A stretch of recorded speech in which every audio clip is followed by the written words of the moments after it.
मेरे प्यारे भक्तों, अगर तुमको शंकर भगवान से प्यार है तो इस भजन को एक बार जरूर सुने और ठीक लगे तो लाइक और हमारे चैनल शंकर भगवान 88 को सब्सक्राइब करके जाना और इस भजन को इग्नोर मत करना। हर हर महादेव। भगवान शिव कहते हैं कि भाग्य का लिखा कभी नहीं मिटता है। मित्रों, माता पार्वती ने एक बार भगवान शिव से मनुष्य के भाग्य को लेकर एक प्रश्न किया और कहा, हे प्रभु, मैं जानना चाहती हूं कि क्या मनुष्य का भाग्य पहले से ही तय किया जाता है। दोस्तों, वीडियो शुरू करने से पहले मैं आपको बता दूं कि इसे देखने से ज्यादा सुनने में समझ आएगा, तो वीडियो को अंत तक जरूर सुनें और कमेंट में हर हर महादेव जरूर लिखें। चलिए कथा में आगे बढ़ते हैं। तब मुस्कुराते हुए भगवान शिव बोले, हे देवी पार्वती, आपके प्रश्न का उत्तर देने से पूर्व मैं आपको एक कथा सुनाता हूं। आप इसे ध्यान से सुनें। दोस्तों, भगवान शिव ही संसार के आदि और अनंत हैं। शिव के बिना मृत्यु भी अधूरी है, क्योंकि प्राणी के जीवन का अंतिम सत्य है मृत्यु, और मृत्यु के देवता हैं स्वयं भगवान शिव। दोस्तों, आप सभी से हमारा विनम्र निवेदन है कि आप इस कथा को ध्यानपूर्वक सुनें ताकि आपको जीवन के कुछ महत्वपूर्ण पहलू समझ में आ सके। भगवान शिव कहते हैं, हे देवी पार्वती, काल से कोई भी नहीं जीत पाया है। हर प्राणी को काल मेरी ही आज्ञा से ग्रस लेता है।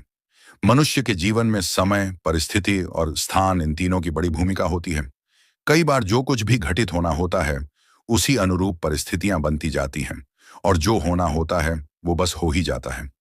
हे देवी, एक समय की बात है। पृथ्वी लोक पर भागीरथ नाम के एक विख्यात राजा राज्य करते थे। वे बड़े ही धर्मात्मा, न्यायप्रिय, पराक्रमी, विद्वान, कुशल और प्रजा का पालन करने में दक्ष थे। राजा भागीरथ अपनी प्रजा को अपने पुत्रों की भांति प्रेम करते थे। प्रत्येक रात्रि वेश बदलकर नगर में भ्रमण करते थे ताकि वे अपनी प्रजा की कुशलता और उनके दुखों को जान सके। एक दिन की बात है, राजा अपनी उसी रात्रिकालीन दिनचर्या के अनुसार वेश बदलकर नगर भ्रमण के लिए निकले। भ्रमण करते करते अमृत बेला का समय हो गया था। अब हल्का हल्का सवेरा होने लगा था।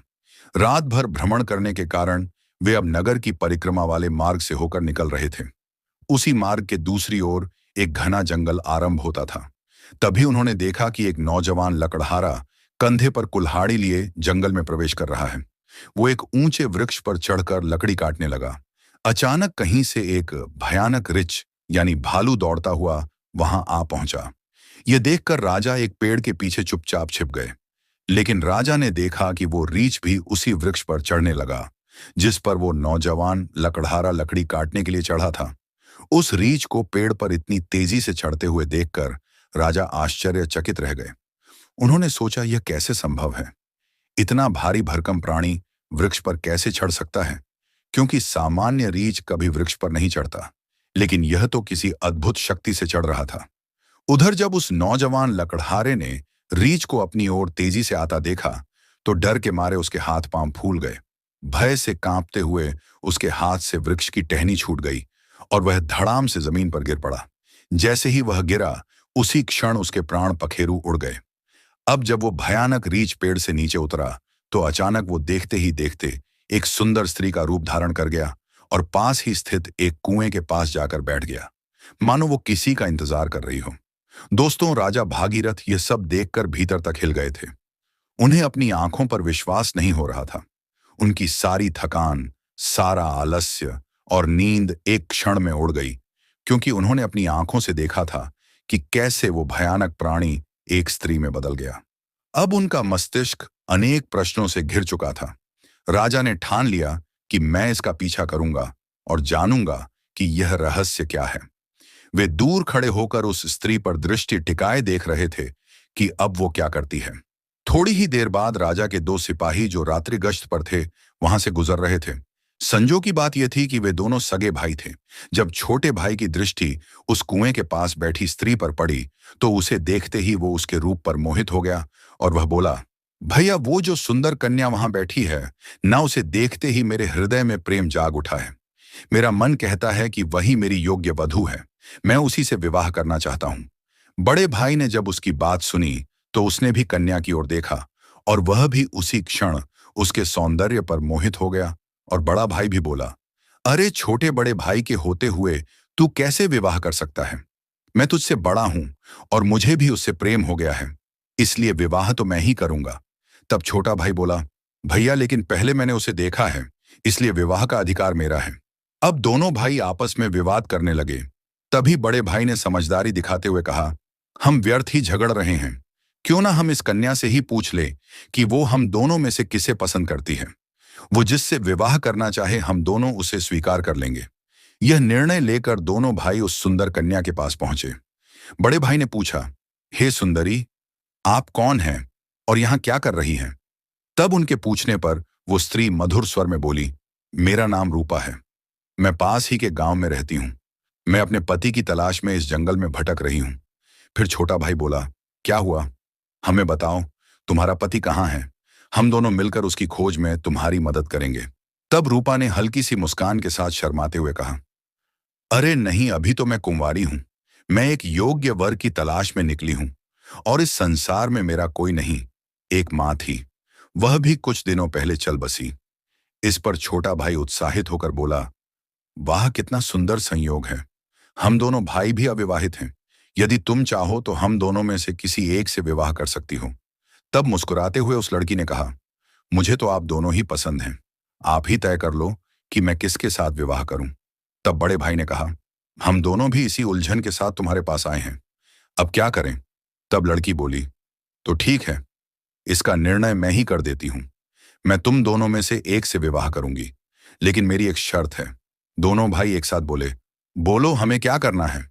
तब वो कुंवारी लड़की बोली, तुम दोनों में से जो भी अधिक बहादुर और शक्तिशाली होगा, मैं उसी से विवाह करूंगी। दोस्तों, इतना सुनते ही दोनों भाई स्वयं को एक दूसरे से श्रेष्ठ और बलवान सिद्ध करने की इच्छा से आपस में युद्ध करने लगे। लड़ते लड़ते उन्होंने अपनी तलवारें निकाल ली और फिर छोटे भाई ने बड़े भाई के पेट में तलवार घुसेड़ दी और वहीं बड़े भाई ने भी पलटवार करते हुए छोटे भाई का गला काट दिया। इस प्रकार तड़प तड़प कर दोनों भाइयों ने अपने ही हाथों से प्राण गंवा दिए। तभी वह लड़की जोर से हंसने लगी और वहां से उठकर घने जंगल की ओर चल दी। वहीं दूसरी ओर राजा को एक और गहरा सदमा लगा। उन्होंने सोचा, इस स्त्री ने क्या कर दिया? ये तो कोई छलावा थी, अब ये आगे क्या करेगी? मुझे देखना चाहिए। ऐसा सोचकर राजा भी कुछ दूरी बनाकर गुप्त रूप से उसके पीछे चल दिए। मित्रों, अब सूर्य भगवान पूरी तरह उदय हो चुके थे, किंतु राजा भगीरथ एक रीछ के वृक्ष पर चढ़ने और फिर एक सुंदर कन्या के रूप में बदल जाने की विचित्र घटना को अपनी आंखों से देखकर भीतर तक हिल चुके थे। अब उन्हें ना भूख का ध्यान था, ना प्यास का, ना ही राजपाट का। उन्हें तो केवल उस रहस्यमयी लड़की के विषय में जानने की तीव्र जिज्ञासा थी। राजा उस सुंदर स्त्री का पीछा करते हुए सावधानी पूर्वक लगभग 2 कोस दूर तक आ गए। अब आगे जो हुआ उसने राजा के आश्चर्य की सभी सीमाएं तोड़ दी, क्योंकि देखते ही देखते वही स्त्री अब फिर अपना रूप बदलकर एक जहरीले नाग में बदल गई और वो नाग बहुत तेजी से रेंगता हुआ आगे बढ़ने लगा। कुछ ही दूर एक नदी बह रही थी। वो नाग नदी किनारे पहुंचा और राजा की आंखों के सामने ही नदी में कूद पड़ा। नदी में एक नाव चल रही थी जिसमें 10-12 लोग सवार थे। वो नाग उसी नाव की ओर बढ़ा। राजा भगीरथ किनारे खड़े होकर यह सब देख रहे थे। नाग के नाव में कूदते ही उसमें अफरा तफरी मच गई। लोग डर के मारे अपनी जान बचाने के लिए नाव से पानी में कूदने लगे। इस भगदड़ में नाव भी पलट गई और जो लोग तैरना जानते थे वे किसी तरह नदी से बाहर निकल आए, लेकिन जो तैरना नहीं जानते थे वे डूबकर अपनी जान गंवा बैठे। दोस्तों, थोड़ी ही देर बाद वो नाग नदी से बाहर निकला और किनारे किनारे आगे बढ़ने लगा। राजा भगीरथ उसका पीछा करते रहे। फिर कुछ दूर जाने पर राजा को एक और आश्चर्य हुआ। वो नाग अब एक बार फिर अपना रूप बदल चुका था। अब वह एक वृद्ध गरीब ब्राह्मण के वेश में था। राजा ने सोचा, इस रहस्यमय प्राणी के विषय में जानकारी लेने का यही उचित समय है, क्योंकि इस समय वह एक वृद्ध ब्राह्मण के रूप में था। इसलिए राजा ने सोचा, अब मुझे इससे कोई खतरा नहीं होगा, मैं इसके पास आसानी से पहुंच सकता हूं। यही सोचकर राजा शीघ्रता से उस रहस्यमयी ब्राह्मण की ओर बढ़ने लगे। राजा तो उसके छलावे और रहस्यमयी चालों का पहले से ही पीछा कर रहे थे। अब वह तेज कदमों से चलते हुए उस ब्राह्मण के पास पहुंचे। उन्होंने हाथ जोड़कर विनम्रता से प्रणाम किया। उस वृद्ध ब्राह्मण ने भी हाथ उठाकर अभिवादन स्वीकार किया और उन्हें आशीर्वाद दिया। तब राजा ने समीप जाकर पूछा, हे ब्राह्मण देव, आप कौन हैं? तब उस ब्राह्मण ने बड़े आश्चर्य के साथ उत्तर दिया, क्या तुम्हें दिखाई नहीं देता? मैं एक ब्राह्मण हूं और साथ ही एक वैद्य भी। अभी मुझे बहुत शीघ्रता से राजमहल पहुंचना है, क्योंकि वहां के राजा संकट में हैं और उन्हें एक कुशल वैद्य की आवश्यकता है। उस ब्राह्मण की बात सुनकर राजा स्तब्ध रह गए। उनका शरीर पसीने से भीग गया। अब उनका धैर्य टूटने लगा।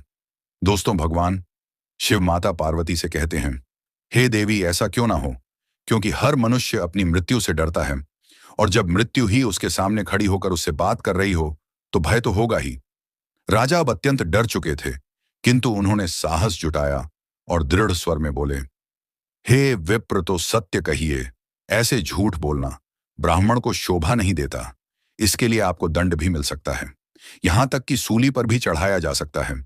और हां, मैं आपको बताना चाहता हूं कि यहाँ के राजा मेरे मित्र हैं और वे पूर्णतः स्वस्थ हैं। यह सुनकर ब्राह्मण मंद मुस्कान के साथ बोला, मैं सब जानता हूं। तुम व्यर्थ मेरा समय नष्ट कर रहे हो। मैं जो भी हूं उससे तुम्हें क्या लेना देना? तुम अपने काम से काम रखो। राजा ने अब अपनी आवाज ऊंची करते हुए कहा, हे ब्राह्मण, आप पुनः असत्य बोल रहे हैं। आप ब्राह्मण नहीं हैं। आप वो नहीं हैं जो मुझे प्रतीत हो रहे हैं। जब तक मैं सच्चाई नहीं जान लेता, तब तक मैं आपका पीछा नहीं छोड़ सकता। आपको सच बताना ही पड़ेगा। फिर से मंद मुस्कान के साथ वो ब्राह्मण बोला, हे युवक, मैं एक ब्राह्मण ही हूं। मुझे जाने दो, नहीं तो यहाँ के राजा की मृत्यु का कारण तुम बनोगे और इसका पछतावा तुम्हें जीवन भर रहेगा। ब्राह्मण के मुख से ऐसी बातें सुनकर राजा को क्रोध आ गया। उन्होंने अपनी गुप्त तलवार निकाल ली और बोले, अब आप झूठ नहीं बोल सकते। मैं तब से आपका पीछा कर रहा हूं जब आप ऋच का रूप धारण किए हुए थे। आपने उस युवक लकड़हारे को मार डाला, फिर एक सुंदर स्त्री बनकर दो सिपाही भाइयों को एक दूसरे के हाथों मरवा दिया।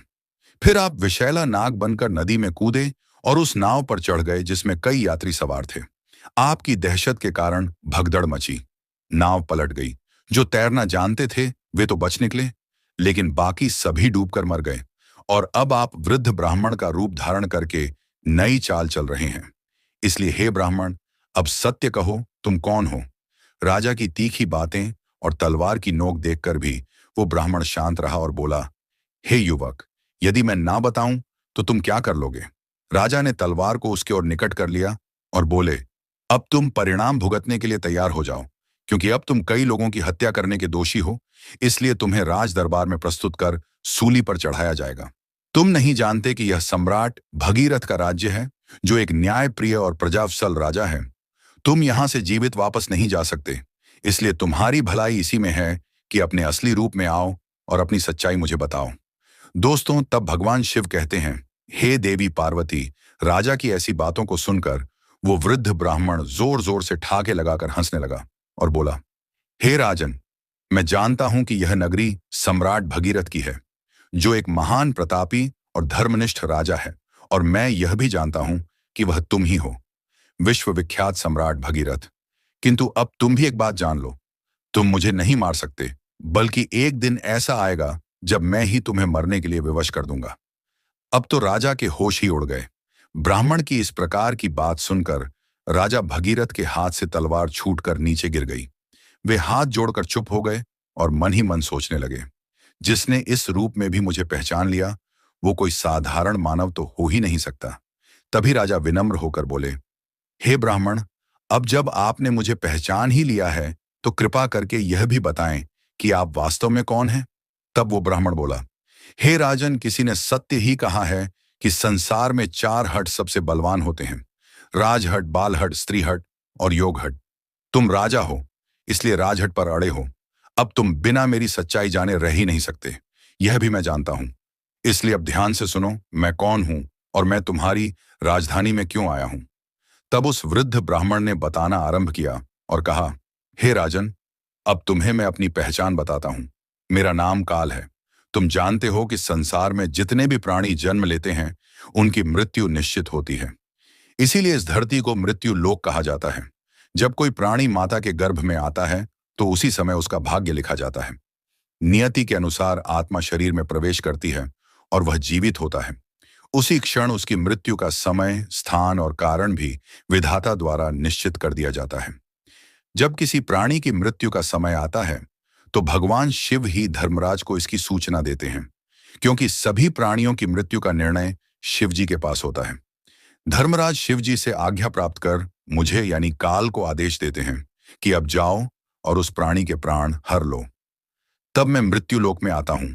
मुझे पहले से पता होता है कि किस प्राणी की कब, कहां और कैसे मृत्यु होगी, इसलिए मैं उस प्राणी को निश्चित समय पर निश्चित स्थान पर पहुंचा देता हूं, वहां जहां उसकी मृत्यु सुनिश्चित हो।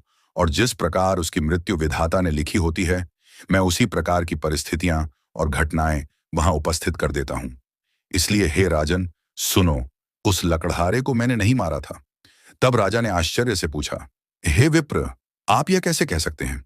मैंने स्वयं अपनी आंखों से देखा है कि उस लकड़हारे की मृत्यु का कारण आप ही बने थे। तब ब्राह्मण यानी काल ने कहा, हाँ, कारण तो मैं ही बना था, लेकिन सांसारिक लोग तो यही समझते हैं कि लकड़हारा पेड़ से गिरकर मरा, जबकि वह तो मेरी योजना का हिस्सा था। उसकी मृत्यु पेड़ से गिरकर होनी निश्चित थी, इसलिए मुझे वह रूप धारण करना पड़ा। सोचो, अगर मैं असल में वृद्ध होता तो क्या कभी पेड़ पर चढ़ पाता? उसी तरह जो सिपाही मरे उनकी मृत्यु एक दूसरे के हाथों होनी तय थी, इसलिए मुझे एक सुंदर स्त्री बनना पड़ा। फिर जो लोग नाव में डूबकर मरे उनकी मृत्यु जल में डूबने से होनी निश्चित थी। इसीलिए मैंने एक भयानक नाग का रूप धारण किया, जिससे वे सभी अपनी मृत्यु तक पहुंचे। हे राजन, अब आप समझ ही गए होंगे कि मैं कौन हूं और आपकी नगरी में क्यों आया हूं। समय, स्थान और परिस्थिति, यह तीनों ही एक प्राणी की मृत्यु में मुख्य भूमिका निभाते हैं। राजा गंभीर हो गए और बोले, हे विप्र, आपने मुझे जो ज्ञान दिया उसके लिए मैं आपका आभार व्यक्त करता हूं, लेकिन मेरे मन में एक और प्रश्न है। आपने थोड़ी देर पहले कहा था कि इस नगर के राजा की मृत्यु होने वाली है, किंतु मैं तो आपके सामने जीवित खड़ा हूं। तब कालमंद स्वर में बोले, हे राजन, मृत्यु तो हो चुकी है। वो मृत्यु तुम्हारे छोटे भाई चित्रांगत की थी, जो तुम्हारी अनुपस्थिति में राजगद्दी पर बैठा था। शत्रु राज्य के एक गुप्तचर ने उस पर बाण चला दिया, और क्योंकि तुम्हारे राज्य के नियमों के अनुसार तुम्हारी अनुपस्थिति में वही राजा माना जाता है जो गद्दी पर बैठा हो, इसीलिए मृत्यु राजा की ही मानी गई और तुम यहां मेरे साथ व्यर्थ की उलझनों में पड़े रहे। भगवान शिव कहते हैं, हे देवी पार्वती, जब राजा भगीरथ को यह झात हुआ तो वे बहुत दुखी हुए और सोचने लगे, मैंने यह क्या कर दिया। तब ब्राह्मण रूपी काल ने कहा, हे राजन, यह सब तो पूर्व निर्धारित था। तुम तो केवल इस नाटक के एक पात्र हो। जो होना होता है वह होकर ही रहता है। अब शोक करने से कुछ नहीं बदलेगा। तुम्हारी आयु अभी शेष है। अब तुम लौट जाओ और अपना राज्य संभालो। तब राजा बोले, हे यमदूत, मुझे क्षमा करें, मैं आपको पहचान नहीं सका, लेकिन अब मैं एक अंतिम प्रश्न पूछना चाहता हूं। क्या आप मेरी मृत्यु के विषय में बता सकते हैं? तब ब्राह्मण मुस्कुराते हुए बोले, पूछो राजन, मैं तुम्हारी शंका दूर कर दूंगा। तब राजा बोले, क्या आप मुझे यह बता सकते हैं कि मेरी मृत्यु कब होगी? तब यमदूत ने कहा, नहीं, एक सामान्य व्यक्ति के लिए यह बात जब तक गुप्त रहती है तभी तक वह इस संसार में विलीन होकर जी सकता है, अन्यथा वो मृत्यु से पहले ही पल पल तड़प तड़प कर मरता है, क्योंकि चिंता और चिता में कोई अंतर नहीं है। चिता तो केवल एक ही बार शव को भस्म कर देती है, किंतु चिंता हर पल मन और शरीर को जलाती है। दोस्तों, लेकिन राजा के घोर हट के कारण ब्राह्मण ने कहा, हे राजन, जिस प्रकार से तुमने मेरे साथ रहकर दूसरों की और अपने छोटे भाई की मृत्यु के विषय में सुनकर भी धैर्य नहीं छोड़ा, उसे मुझे प्रतीत होता है कि तुम एक ज्ञानी और धैर्यवान पुरुष हो। इसलिए मैं तुम्हें तुम्हारी मृत्यु के विषय में बताता हूं। हे राजन, ध्यानपूर्वक सुनो। तुम्हारी मृत्यु आज से ठीक 1 वर्ष बाद सूली पर चढ़ाने से होगी, और विशेषतः यह मृत्यु इसी नगरी के भीतर तुम्हारे अपने राजमहल में ही घटित होगी। तुम इस मृत्यु को प्रसन्नतापूर्वक स्वीकार करना। इतना कहकर वो ब्राह्मण एक चील का रूप धारण कर वहां से उड़ गया और दूसरी ओर राजा अपने महल लौटकर अपने छोटे भाई चित्रांगत का अंतिम संस्कार करते हैं और राज्य कार्य को पुनः व्यवस्थित रूप से संभालने लगते हैं। धीरे धीरे वे यमदूत के साथ हुई सारी घटनाओं को भूलने लगते हैं।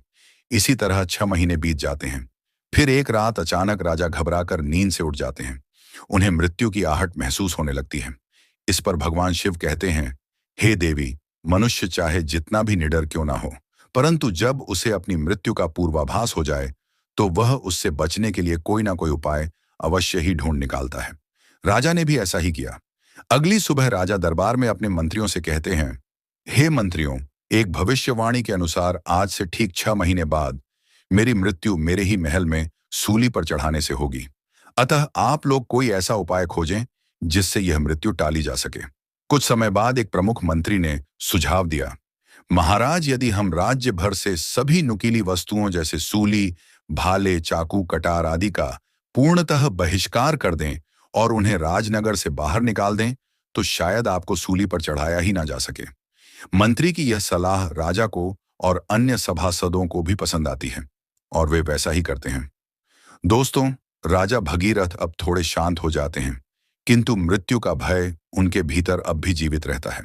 इस भय के कारण अब उन्हें नींद नहीं आती और वे मन को बहलाने के लिए नए नए शौक अपनाने लगते हैं। इसी तरह दिन बीतते हैं और वह दिन भी आ जाता है जिसके अगले दिन भविष्यवाणी के अनुसार राजा की मृत्यु होनी थी।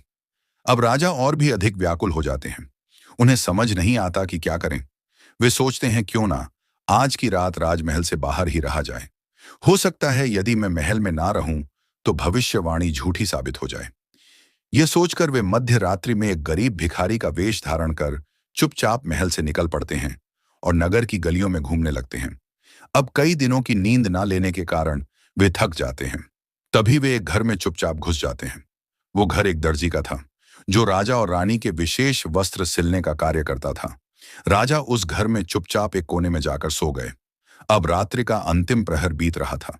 राजमहल में किसी को यह झांत नहीं था कि राजा कहाँ हैं, क्योंकि कई दिनों से वे अपने कक्ष से बाहर नहीं निकले थे। सब यही समझ रहे थे कि महाराज अभी भी अपने कक्ष में ही विश्राम कर रहे हैं। उधर उस दर्जी के घर में कुछ चोर आते हैं और राजा रानी के लिए सिल रहे बहुमूल्य राजसी वस्त्र चुराकर भाग जाते हैं। जब अगली सुबह दर्जी को यह घटना पता चलती है, तो वह घर के कोने में सो रहे उस व्यक्ति को, जो कि राजा थे किंतु भिखारी के वेश में थे, चोर समझ बैठता है। बिना पहचाने वह राजा को बांधकर सीधे राज दरबार में ले जाता है। अब राजमहल में राजा भगीरथ का पुत्र, जो अब युवावस्था में है, पिता की अनुपस्थिति में राज्य गद्दी पर बैठा था। उसने बिना जांच पड़ताल किए उस भिखारी को चोर मानकर सिपाहियों को आदेश दिया कि इसे सूली पर चढ़ा दो। यह सुनकर राजा चौंक कर उठ बैठते हैं। चारों ओर का वातावरण देखकर उन्हें समझ आ जाता है कि वे स्वयं ही अपने पुत्र के द्वारा दिए गए मृत्यु के आदेश में फंस चुके हैं। ये वह दिन था जिसकी भविष्यवाणी 1 वर्ष पहले ब्राह्मण ने की थी। राजा ने तुरंत दरबार में अपने मंत्रियों को सारा वृतांत बताया और कहा, हे मंत्रीग, हम एक धर्म संकट में हैं। ना तो मैं अपने पुत्र के आदेश का अपमान करना चाहता हूं और ना ही मृत्यु का वरण करना चाहता हूं। अब आप ही कोई उपाय बताइए। तब महामंत्री ने उस दर्जी को बुलाया और सभा को संबोधित करते हुए कहा, राजन, आपके आदेश की मर्यादा बनी रहे और महाराज के प्राण भी सुरक्षित रहे।